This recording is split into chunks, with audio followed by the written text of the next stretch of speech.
Hello. Today we are going to be reading The Descent of Inanna. From the from the great above she opened her ear to the great below. From the great above the goddess opened her ear to the great below. From the great above Inanna opened her ear to the great below. Composed 1900 through 1600 BCE. Sumerian cuneiform, clay tablets, translated by Samuel N. Kramer, 1937 through 1983, and the ETCSL Oxford. So, the preface, the story and its tablets. The Descent of Inanna into the Underworld is the oldest complete story of death and resurrection in human literature. Written in Sumerian cuneiform on clay tablets, it was composed sometime between 1900 and 1600 BCE, though scholars believe that the oral tradition it records is older still, possibly reaching back before 3000 BCE, when the city of Uruk, where Inanna was worshipped, was already ancient. The text was lost over 3,000 years. The clay tablets on which it was written were buried beneath the ruins of the ancient city of Nippur in what is now southern Iraq. In the late 1800s, archaeologists began excavating Nippur and found thousands of cuneiform tablets in what had been a great temple library. Among them, in fragments scattered across museums in Istanbul, Philadelphia, and New Haven, were the pieces of this poem. The scholar Samuel Noah Kramer spent decades assembling those pieces, traveling between museums on 3 continents, identifying fragments that belonged together, filling gaps with later Akkadian versions of the same story. The complete picture did not fully emerge until 1951. Most widely read modern translation was published in 1983 by Kramer and folklorist Diane Wolkstein in their landmark book Inanna, Queen of Heaven and Earth. The poem is approximately 415 lines long. What follows is the complete story, told in full narrative form, drawing on the Sumerian original ETCL SL 141. The Akkadian version, The Descent of Ishkar, the companion texts Dumuzi's Dream and the Return of Dumuzi, and the scholarly commentaries of Kramer, Thorkild, Jacobson, and the World History Encyclopedia, where tablets are damaged or missing, this is noted. Nothing has been invented. Every element of this narrative is drawn from the ancient stories. It is, at its core, a story about what happens when Queen of Everything decides to walk into one place where her power means nothing. Part 1. Who Inanna was, Queen of Heaven and Earth, the most powerful goddess in the Sumerian world. Her nature and domain. To understand the story, you must first understand who Inanna was. She was not merely a goddess of love, though she was that. She was not merely a goddess of war, though she was that too. The Sumerians understood Inanna as the most contradictory and therefore the most complete of all divine beings. Simultaneously, the morning star and the evening star, the planet Venus, which rises in the east before the dawn and then, baffling, appears again in the west at dusk. She was the force that makes opposites possible: love and death, fertility and destruction, beauty and terror. Her symbol was the eight-pointed star, which stood for Venus. Her sacred animals were the lion, which she rode into battle, and the owl, which hunted in darkness. She was depicted wearing a crown of 7 divine powers, carrying a staff of lapis lazuli, wrapped in the garments of a queen. She was worshipped in the great temple Inanna, House of Heaven, in Uruk, the first true city of ancient world, a city that may have held 80,000 people at its height. The Sumerians understood Inanna was The Sumerians understood Inanna as a living presence among them. She had a household, she had servants, she had a husband, Dumuzi, the shepherd god, who had been chosen for her over the competing suit of a farmer. Their love poetry is among the most explicit and beautiful in the ancient world. She was real to the people of Uruk in the way that only a city's own patron goddess can be real, personal, present, and permanent. She held the seven me, the divine laws of power that governed all civilization. She had stolen them from Enki, the god of wisdom, when he was drunk on beer and feeling generous. The story is told separately in the myth of Inanna and Enki. She held the laws of kingship, the laws of descent to the underworld, the laws of truth and falsehood, the laws of music and craftsmanship, of priesthood. She was, in short, the divine administrator of everything that made human life what it was. She decided to give it all up, to leave all of it, to go down. Her sister, Ereshkigal,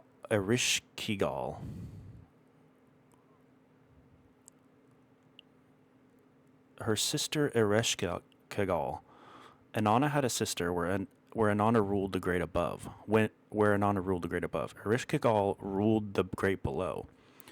Their names tell a story. Inanna means queen of heaven. Ereshkigal means queen of the below, of the great below. They were opposites, mirrors, two halves of a cosmic structure that required both to function.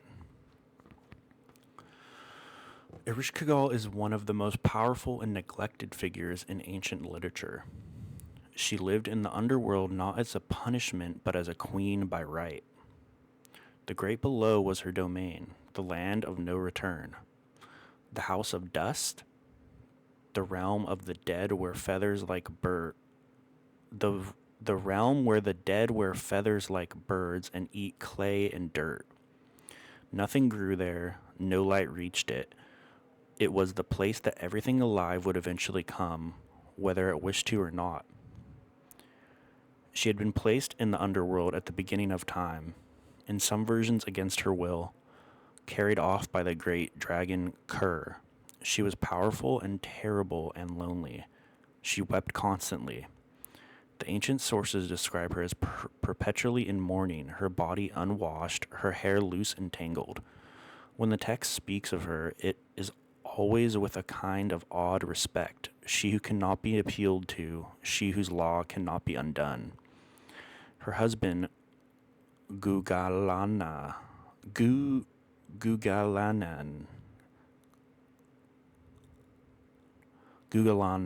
the bull of heaven, had recently been killed. This is the event that sets the story in motion. The bull of heaven appears in the Epic of Gilgamesh, where Inanna sends it against Gilgamesh and Enkidu after Gilgamesh rejects her romantic advances. Enkidu kills it, the death of Gilgamesh mentioned as the stated reason for Inanna's descent, thus connects the two great Sumerian epics. Part 2. The great above sets her mind on the great below. From the 7 temples through the steppe to the first gate. The abandonment. The poem opens with one of the most extraordinary repetitions in world literature, 3 times the same image. From the great above, she opened her ear to the great below. From the great above, the goddess opened her ear to the great below. From the great above, Inanna opened her ear to the great below. Descent of Inanna, opening lines, Wolkenstein and Kramer translation, 1983. The repetition is deliberate. It is a drumbeat. It is a sound of decision being made 3 times. In case you missed it, it is the first time. In case you missed it the first time. And it uses the Sumerian word for ear in a very specific sense. Not he heard, but she opened her ear to. She inclined herself towards. She attended to. She made herself available to. The great below called, and Inanna did not resist it. She did not stumble down, she chose. What followed the decision was a systematic abandonment. She left every temple and every city where she was worshipped. Anna Uruk, Mush Kalama in Bad Tibira, Gigana in Zabala, Iana in Adab, Barak Durgar in Nippur, Hersang Kamala in Kish, Iana in Akkad. One by one, city by city, temple by temple, she left her office as En priestess. She left her office as Lagar priestess. She closes each house behind her and walked away. The repetition matters. It emphasizes that this was not an impulsive act. She methodically divested herself of every institutional role, even sacred post, every city that depended on her presence. She was not just going on a journey, she was preparing, as if for death. The 7 Me, dressing for the underworld. Before she left, she gathered the 7 Me, the divine laws and powers of civilization. She put them on her body as garments and ornaments. This is not merely poetic decoration. Each item she wore was a power, a divine authority made physical. To wear them was to carry them. To have them stripped away, as would happen at each of the 7 gates, would be to lose a piece of divinity. The items in the order she put them on. The Shugura, the crown of step, the crown of heaven, placed on her head. This was her queenship itself. 2. Small lapis lazuli beads around her neck, the stone of heaven and royalty. 3. A double strand of beads around her neck beneath the first. 4. A breastplate called Let Him Come, across her chest, and a garment of divine protection. 5. A gold ring around her wrist, the circle of divine power. 6. The lapis lazuli measuring rod and line. In her hand, the instruments of divine judgment and justice. 7. The royal robe draped over her body, the garment of queenship and divine identity. 7 garments, 7 Me, one for each gate. She was dressed as a queen about to be judged. The instruction to Ninshubur. She did not go alone. Her faithful servant and counselor Ninshubur, whose name means Lady of the East, sometimes understood as a male visor in other texts, accompanied her to the edge of the underworld. Before they parted, Inanna gave Ninshubur precise, extraordinary instructions. If I do not return in 3 days and 3 nights, weep for me before the runes. Beat the drum for me in the assembly places. Circle the houses of the gods. Tear at your eyes, at your mouth, at your thighs. Dress yourself in a single garment like a beggar. She told Ninshubur where to go. First Nippur, to the temple of Enlil, king of the gods. Beg him to save me. If he refuses, go to to the temple of Nana, god of the moon. Beg him. If he too refuses, go to Eridu, to temple of Enki, god of wisdom.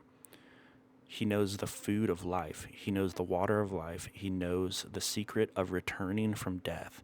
He will not leave me in the underworld. Ninshubur listened.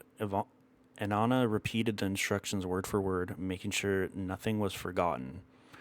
Then parted. Ninshubur remained above. Inanna descended alone. The instructions to Ninshubur were one of the text's most psychologically rich passages. Inanna's certainty that she might not return, her knowledge of exactly what to do and who to ask, suggests this descent was planned far in advance, not an impulsive journey, but a prepared one, undertaken with full awareness of the danger. Part 3. The 7 gates. At each gate, a power is removed. She arrives naked. the approach.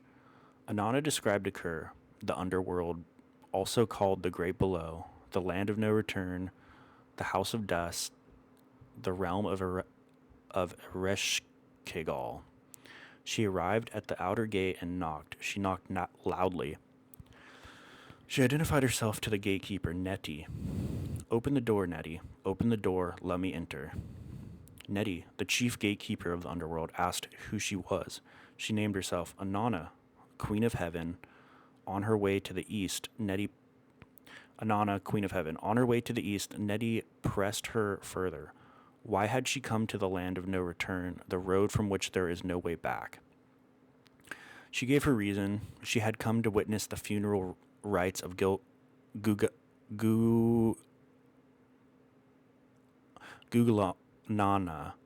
the Bull of Heaven, husband of Ereshkigal, her sister. She had come to mourn him. Nettie left her standing at the outer gate and went to tell Ereshkigal. Ereshkigal's response. The news that Inanna had come to the gates of the underworld struck Ereshkigal like a blow. She slapped her thigh and bit her lip. The ancient sources say she was not pleased. This is one of the great understatements in the world of literature. What was Ereshkigal's problem? Inanna had not been invited. The underworld does not want visitors. But more than that, Inanna was the one who held the me, who had the divine powers, who was worshipped in every great city. If Inanna descended into the underworld and used those powers there, the entire divine order of the cosmos might be disrupted. The underworld would no longer be separate from the upper world. The law that the dead must stay dead, that the living must stay living, would be broken. Or perhaps, and some scholars have proposed this, Ereshkigal was not afraid of Inanna's power. Perhaps she was simply resentful. Ereshkigal had been placed in the underworld from the beginning. Her husband had just been killed. She was alone, unwashed, in perpetual mourning. And now here, her brilliant, beautiful, powerful sister, queen of everything, coming to mourn a man that she may have helped kill. The rage behind Ereshkigal's response reads more like grief and betrayal than fear. Regardless of her feelings, Ereshkigal issued the order: bolt the 7 gates, and then let her enter. 1 gate at a time, and each gate removes something. The 7 strippings. Nettie returned to Inanna with the message. He would let her through, but the laws of the underworld require that she enter bowed low, stripped of her royal adornments. Inanna asked why. Nettie gave no explanation. The ancient text simply says, "Such are the ways of the underworld. Do not question the rights of the underworld." She submitted and stripped again, and the stripping began. Gate 1. The outer gate opened. She passed through. From her head, the gatekeeper removed the shigura, the crown of the step, the crown of heaven, her queenship made tangible. She did not resist. She asked, "What is this?" He answered, "The ways of the underworld are perfect. Do not question them." Gate 2, the second gate. From her neck, the small lapis lazuli beads were removed. The stones of heaven, the symbol of divine royalty, gone. Gate 3, the third gate. The double strand of beads was removed from her neck. Each gate, another layer of herself. She was being unwrapped. Gate 4, the breastplate. Let them come, was taken from her chest. This was divine protection itself, the garment that announced her power. Removed. Gate 5, the gold ring was removed from her wrist, the circle of authority, gone. Gate 6, the lapis lazuli measuring rod and the line was taken from her hand. The instruments of divine judgment, the tools by which the goddess of judgment measured the world, taken from her hands. Gate 7, the royal robe was removed from her body. The last thing, the garment of queenship, the physical symbol of everything she was. She walked through the 7th gate naked, stripped of crown, beads, and breastplate, and ring and rod and robe, stripped of the 7 me. stripped of her divine identity, layer by layer, gate by gate. She who'd been queen of heaven and earth arrived in the throne room of the underworld as a naked woman, bowed low with nothing. Part 4. The throne room, death. The eye of death, the world of wrath, the hook on the wall. Before the judges of the underworld. She entered the throne room of Ereshkigal, naked and bowed low. The Anuna, the 7 judges of the underworld, surrounded her. These were not demons. They were the divine judicial council of the dead, the most ancient and absolute judges in existence. Before them, Inanna had no powers, no rank, no divine authority. She was just another being who had been descended into the underworld. They passed judgment against her. The poem does not give us deliberations. It does not record the charges. One moment Inanna enters the throne room, the next moment the judgment has been passed. The law of the underworld is absolute and without appeal. The law of the underworld is absolute and without appeal. Anyone who descends must be judged. Anyone who is judged by the Anuna is found guilty. Anyone found guilty is condemned. This is the law. Then Ereshkigal rose from her throne. The eye of death. What happens next is described in 3 successive acts of divine destruction, each one built on the last. Quote, Ereshkigal fastened on Inanna the eye of death. She spoke against her the world of wrath. She uttered against her the cry of guilt. She struck her. End quote. Descent of Inanna, Wolkenstein and Kramer translation. The eye of death, the word of wrath, the cry of guilt. 3 weapons, each more specific than the last. The eye of death is a gaze. In ancient Mesopotamian thought, the gaze of a divine being could kill. To have the eye of death directed at you was to have death look through you, past you, through everything you were, and find nothing that should continue to exist. Then the word, spoken condemnation, the divine judicial decree. Then the cry, the emotional weight of it, the cosmic grievance against her existence. The cry, the emotional weight of it, the cosmic grievance against her existence in this place. Then she struck her, and Inanna was turned into a corpse. The poem is very precise about what happened next. Inanna was not merely killed, corpses in the underworld decomposed. The text says that she hung on a hook on the wall and left there, a rotting piece of meat, the queen of heaven and earth, the most powerful goddess in the Sumerian world, reduced to a rotting flesh hanging on a hook in her sister's throne room. The phrase rotting piece of meat, or in some translations, a green piece of meat, is deliberately shocking. No other ancient text about God's death uses language this blunt. Inanna was not lying in peaceful death. She was decomposing, degraded, stripped of the even dignity of a corpse. 3 days and 3 nights. Above, on the surface of Earth, the consequences were immediate. The entire natural world began to die. Fertility ended, animals stopped mating, plants stopped growing. The world fell into a kind suspended grief. 3 days and 3 nights passed. Inanna did not return. Nishbor waited 3 days and 3 nights. Then, as Inanna had instructed, she acted. She tore at her eyes, at her mouth, at her thighs. She dressed herself in a single garment. She set up the lament, beat the drum, circled the houses of the gods. Then she went to Nippur, to the great temple of Enali. Part 5. The search for a rescuer. Enali refuses. Nana refuses. Enki acts. Enlil's refusal. Nishabar went to the temple of Enlil in Nippur, fell before him and wept. She told him, Inanna descended to the underworld. She has not returned. The Anana judged her. Anuna judged her. She is dead, hung on a hook, rotting. Please, Father Anali, do not let her die in the underworld. Anali refused. His answer was cold and absolute. My daughter. My daughter craved the great above. Anana craved the great below. She who receives the me of the underworld does not return. She who goes to the dark city stays there. Anali's response, Wolkenstein and Kramer translation. She chose this. She knew the law. The law does not change for goddesses any more than it changes for mortals.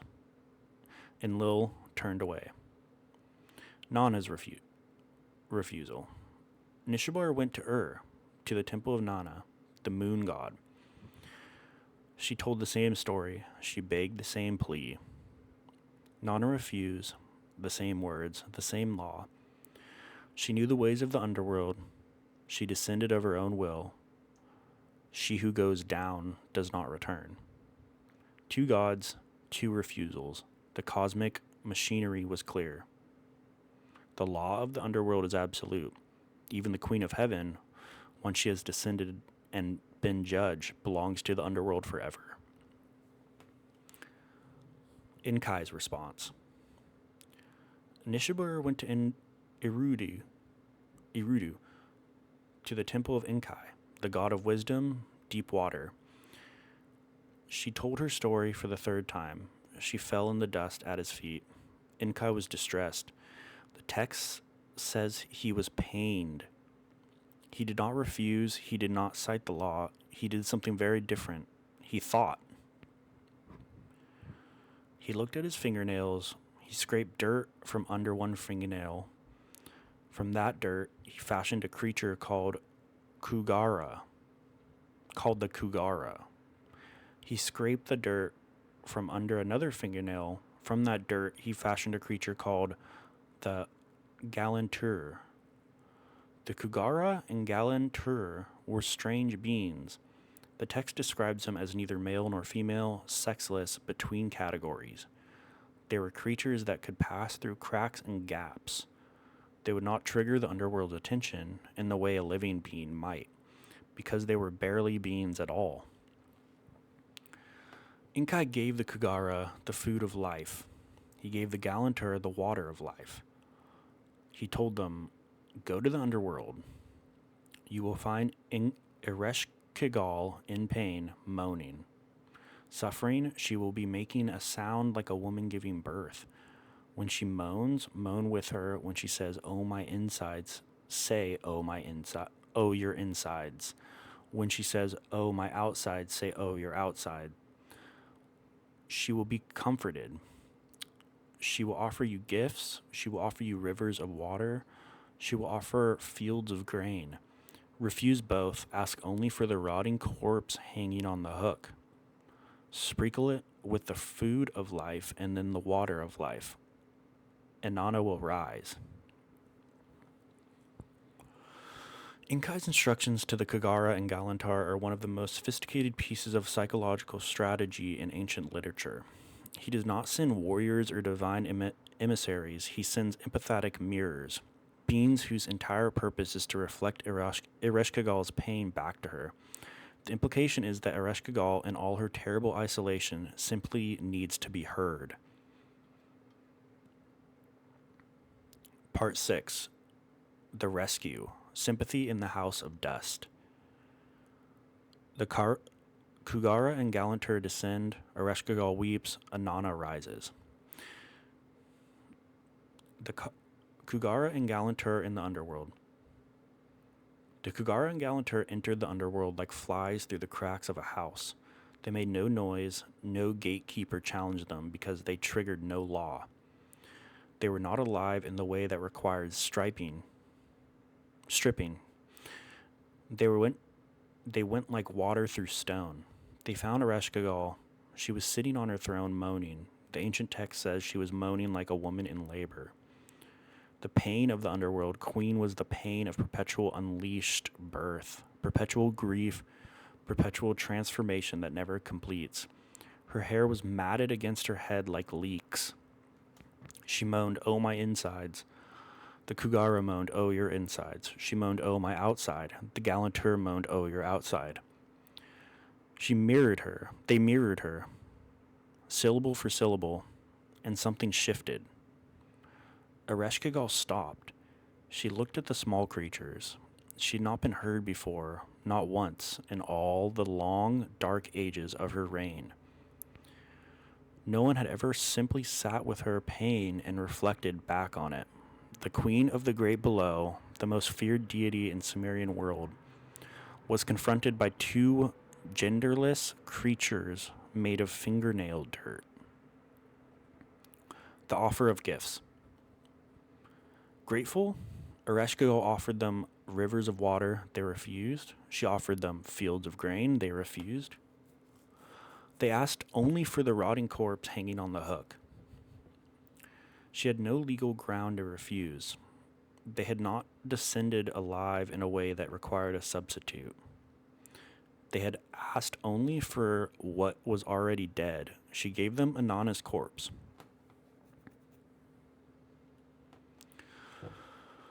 The Kugara sprinkled the food of life on Inanna's corpse 60 times. The Galantur sprinkled the water of life on Inanna's corpse 60 times, and Inanna arose. She arose. 3 words. The rotting meat on the hook became again the queen of heaven on earth. The law of the substitute. But the law of the underworld could not simply be dismissed. No one leaves the land of no return without a replacement. Ereshkigal, who had been moved by the Kagara's sympathy, was still the absolute ruler of the dead. Was clear.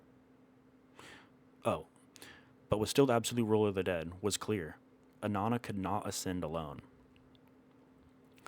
The Gala demons of the underworld, brutal, mindless enforcers of divine law, beings with no heart, no family, no feeling, attached themselves to Inanna as she ascended back through the 7 gates. They did not return her garments to her at each gate. That came later. Once she was fully ascended. They accompanied her up from the depths. One of them would stay behind. One living being from the world above had to come back down and take Inanna's place. The Gala did not eat food. They did not speak. They did not drink water. They did not accept flower offerings or water liberations. You could not bribe them. You could not reason with them. They were the law in its most pitiless form. Together, Inanna and her escort of the Gala demons rose through the 7 gates, and Inanna reclaimed her garments at each one and emerged into the upper world. Part 7. The procession of the Gala and the choice of Dumuzi. The first encounters. Inanna and the Gala emerged from the underworld and began to move through the world. The Gala eyed every living thing. One of them would have to come down. They wanted to take the first person they saw. The first person they saw was Ninshubur, Inanna's faithful servant. She was standing at the ruins, dressed in a single garment, tearing at her eyes and mouth, weeping. She'd been mourning for 3 days and 3 nights.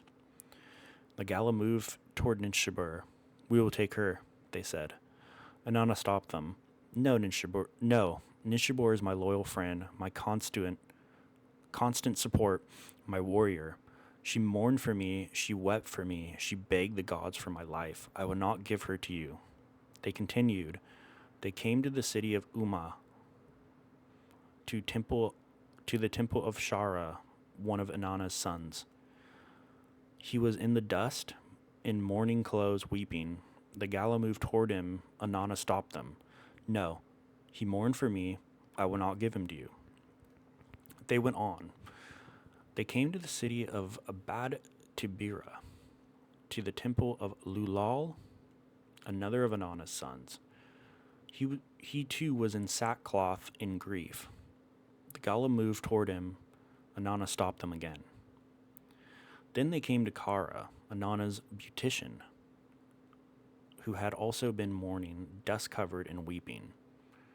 The Gala wanted him. Inanna refused. Everyone who had mourned her, everyone who had grieved for her, was protected. Dumuzi on his throne. Then they came to the great apple tree of the plain of Kulaba in the city of Uruk. Uruk was Inanna's own city. The great apple tree was in the center courtyard. And there, beneath it, sat Dumuzi. He was not mourning. He was seated on a magnificent throne in his shining garments, attended by slave girls. He was, the text says, dressed in his best clothes, eating and drinking, comfortable and apparently unconcerned the 3 days and 3 nights during which his wife had been dead and hanging on a hook in the underworld. Inanna looked at him. The text does not linger on her feelings. It does not say she was angry, though anger is implied. It does not explain her reasoning. What it says is that she fixed on him the eye of death. The eye of death. The same weapon Ereshkigal had used on Inanna herself. She spoke against him of the wrath. She spoke against him the word of wrath. The same words, the same condemnation. She spoke against him in a word, a furious word. She shouted against him a cry of defamation, a cry of damnation. She pointed to Dumuzi. Take him. Take Dumuzi away. Descendant of Inanna, Wolkenstein and Kramer translation. The Gala seized Dumuzi. They beat him with their axes. They surrounded him. He was dragged toward the underworld. Scholarly debate on this moment has been extensive. Some scholars, including Joshua Watmau and other in the World History Encyclopedia tradition, argue that Inanna's choice was driven by pure rage at his apparent disregard. Others, including the scholar Bent Alster in 1996 re-examination, suggest that the text may be read differently. That Inanna was not acting from anger, but from a kind of terrible divine necessity, and that she later grieved for Dumuzi genuinely. The ambiguity is in the text itself. What is undeniable is that 2 people who had nothing to do with Inanna's descent to the underworld, Dumuzi and his sister Geshtiana, ended up bearing the consequence of it. Part 8. The fight and capture of Dumuzi. What follows Inanna's choice of Dumuzi is told in a companion text, Dumuzi's Dream, ETCSL 143, which scholars believe was always intended to be read alongside the descent. Together, they form a single continuous narrative, the dream. Before the Gala came for him, perhaps the night before or in the moment before, Dumuzi had a dream. He told it to his sister Ganeshkana, who was gifted in dream interpretation. A great wind arose. Lightning struck, the sky darkened, fires went out, a cup fell from its peg, a shepherd's crook disappeared, and an eagle seized a lamb from the shepherd. He himself was overtaken, his hands were bound, his feet were bound, and he could not move. Geshtiana listened to every detail, and then she told him what it meant. She did not soften it. The cup falling from the peg meant his household would fall. The crook disappearing meant his powers as a king would be taken. The eagle seizing the lamb meant he would be seized. The binding meant he would be taken to the underworld. The Gala were coming for him. there was no way to stop it. And then the Gala arrived. The first escape into the hands of a snake. They came with force. They struck Dumuzi on the cheeks with axes. He raised his hands to Utu, the sun god, the brother of Inanna, his own brother-in-law. "Oh, Utu, you are my brother-in-law. I am your sister's husband. I am the one who brings cream to your mother's house. I carried food to the holy shrine. Turn my hands into the hands of a snake. Turn my feet into the feet of a snake. Let me escape my demons. Let me save my life." Dumuzi's appeal to Utu from Dumuzi's dream. Utu was merciful. He transformed Dumuzi's hands and feet into snake hands and feet. A snake can slip through anything, Dumuzi escaped. He fled to the city of Kubaresh.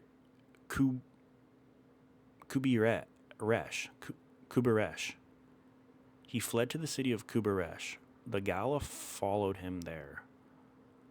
He fled again to the house of an old woman named Belili, who gave him water and flour. While he hid there, Belili looked out the window and saw the Gala coming. She quietly left by the back door. The demons entered. Dumuzi escaped again and ran to Geshtianana's sheepfold. Geshtianana's silence. When Geshtianana saw her brother crouching among the animals, she wept. She tore at her mouth, her eyes, her thighs. The Gala climbed the reed fence of the sheepfold. They offered her the water gift. She refused. They offered her the grain gift. She refused. They tortured her. The texts say that they poured pitch into her most intimate places. Still, she said nothing. She was silent, not from ignorance. She knew exactly where her brother was. From loyalty. From the absolute refusal to betray the person she loved. The small Gala said to the large Gala, "Forget it. No sister ever told the Gala where her brother was hiding. Let's find his friends instead." The betrayal. They went to the house of Dumuzi's friend. They offered him the water gift. He accepted. They offered him the grain gift. He accepted. He told them where Dumuzi was hiding. They gave him false information first. Twice. He gave them false answers twice. They pressed him harder and he told them the truth. Dumuzi was hiding in Geneshtiana's sheepfold. The Gala ran back to the sheepfold. Dumuzi appealed to Utu one more time. This time he was transformed into a gazelle. He fled, but it was the last escape. The gazelle was caught. The Gala closed around him. The seventh Gala, the leader, stood over Dumuzi and spoke. "Rise, Dumuzi, husband of Inanna, son of Situr, brother of Geshtianana. Your days here are finished. The race is over. Take off your holy crown. Remove your robe, the robe of kingship. Let your scepter fall. Naked you go with us." Geshtianana's goats drag their lapis beads. Geshtianana's goats drag their lapis beards in the dust.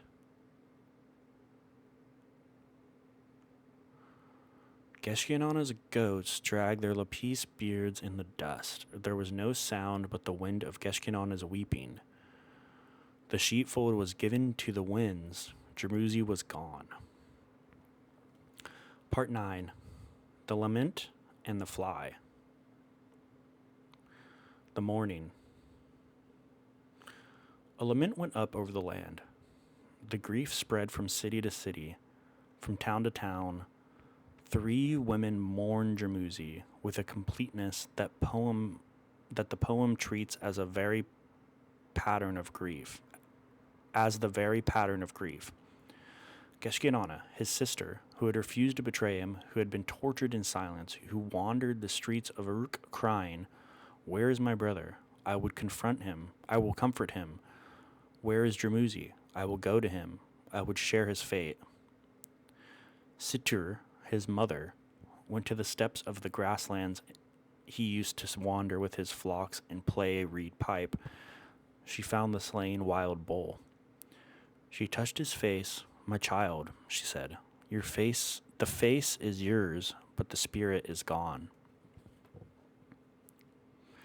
Inanna, the poem is quite about the poem is quiet about when her grief began, whether it came immediately after she sent him to the underworld or later, when she fully understood what she had done. But the text is clear that she grieved. She missed him terribly. "Gone is my husband," she cried. "Gone is my sweet love, my honey, my man, my beloved, my beloved. The wild bull is no more. O my husband, O Dumuzi, my herder is gone, my honey is taken from me. The wild bull no longer runs freely across the mountains. He cannot leap across the sky."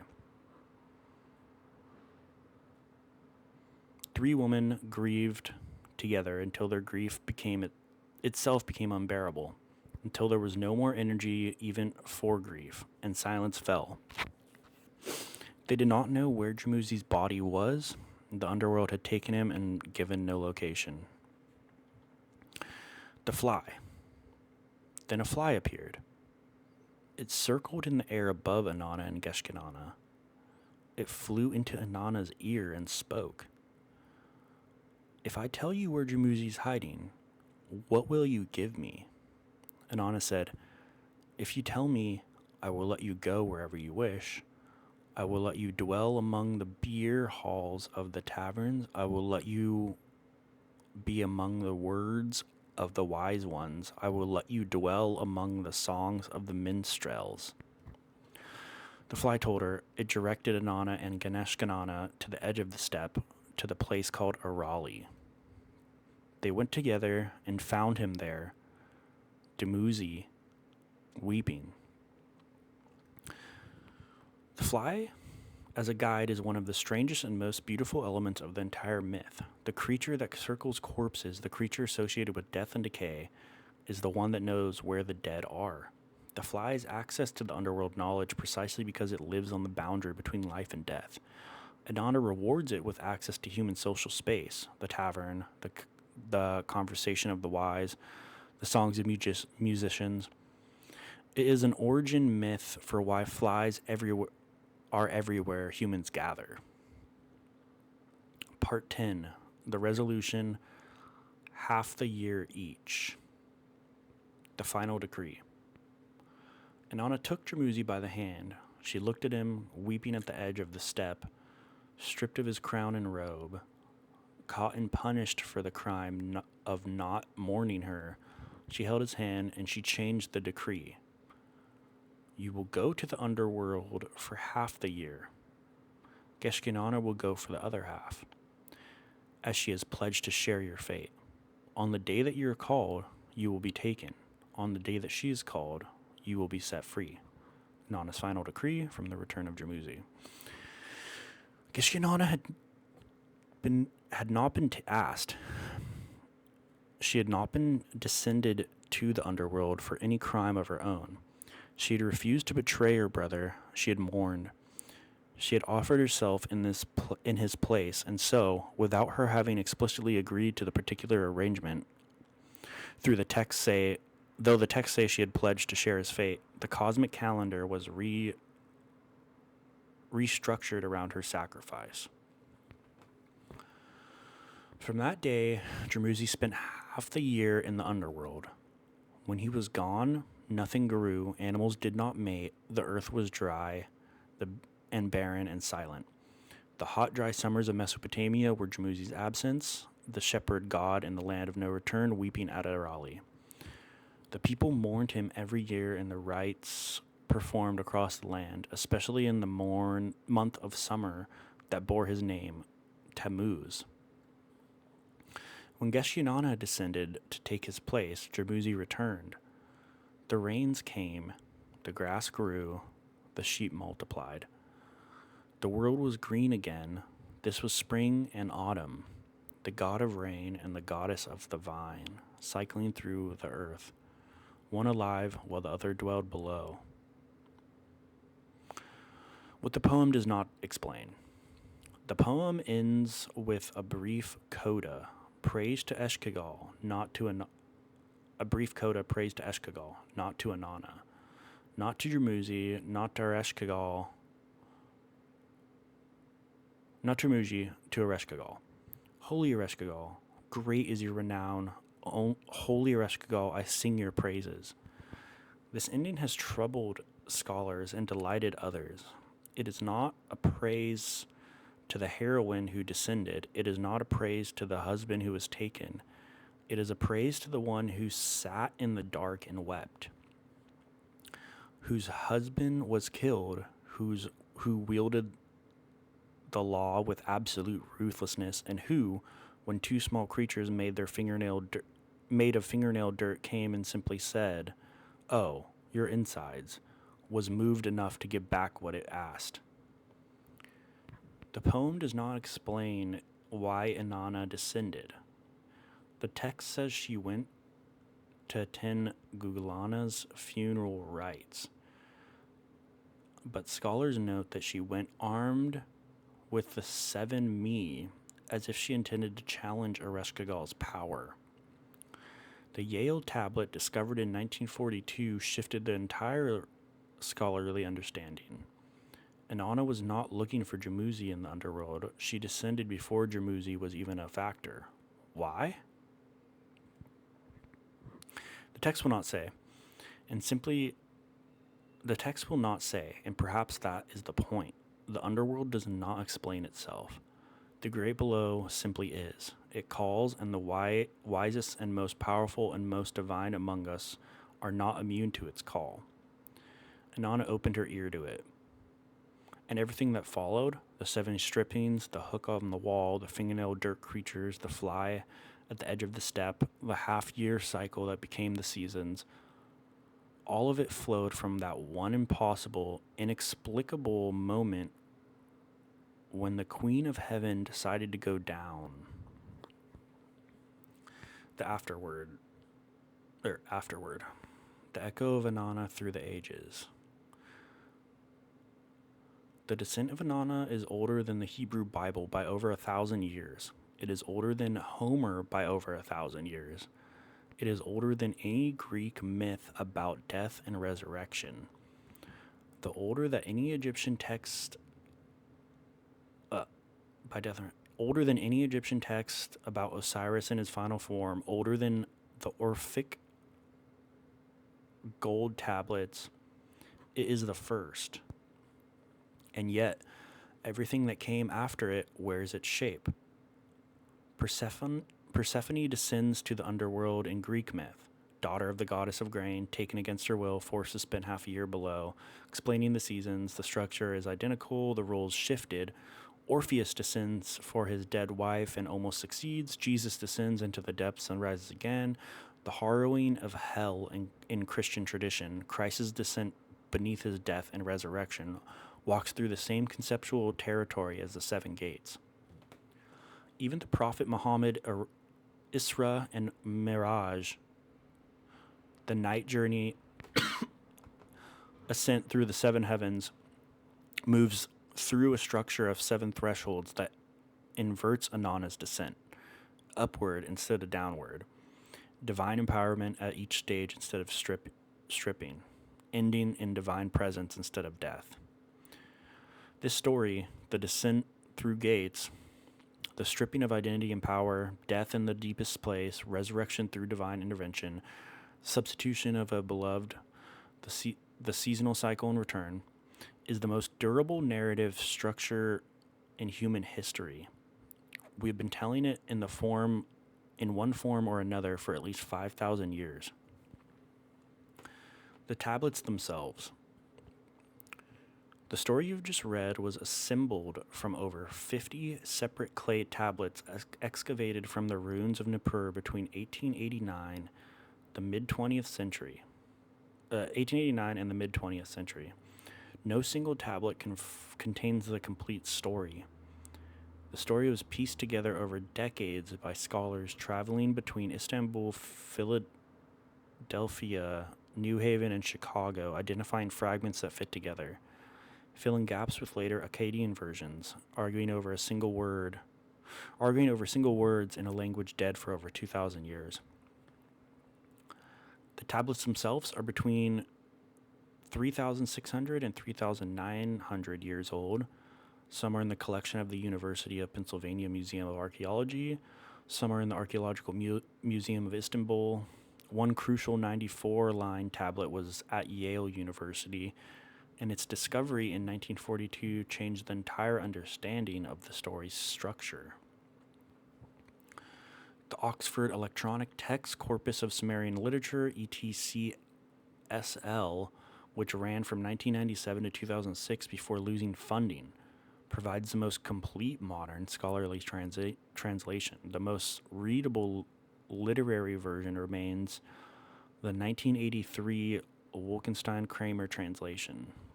Samuel Noah Kramer, who spent his life on this poem and died in 1990, is the person most responsible for the fact that we can read it at all. A note on the ending. The poem ends, as noted above, in praise of Ereshkigal.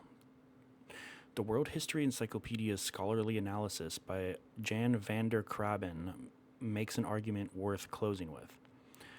The moral of this poem, available to any ancient hearer who knew the characters and their fates, is not that the descent was a triumph or a transformation. It is that the actions have consequences that fall unpredictably on others. Inanna chose to descend. Dumuzi paid for it. Ereshkigal paid for it. Two people who made no choices at all, ended up cycling through the underworld for eternity. The praise of Ereshkigal at the end is not ironic. It is genuine. Through whose realm does the consequences travel? Through hers. She is the one whose law is absolute, whose arm is long, whose domain eventually receives everyone. Holy Ereshkigal, great is your renown. And underneath all the drama and theology and seasonal cycle and divine law, the poem is, at its heart, a very simple story. A woman left everything she had and went down into the dark. She died there. She was rescued by something tiny. She came back, and the world was never quite the same. Holy Ereshkigal, great is your renown. Holy Ereshkigal, I sing your praises. Final lines of the Descent of Inanna, 1900 BCE.